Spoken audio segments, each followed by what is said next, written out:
nonostante il mio orgoglio.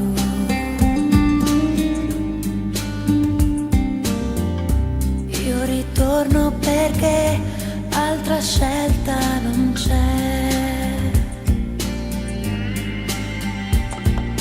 Ricordando i giorni a un'altra latitudine, frequentando i posti dove ti vedrei, recitando i gesti e le parole che ho perso, e ritorno da te, dal silenzio che è in me. Tu dimmi se c'è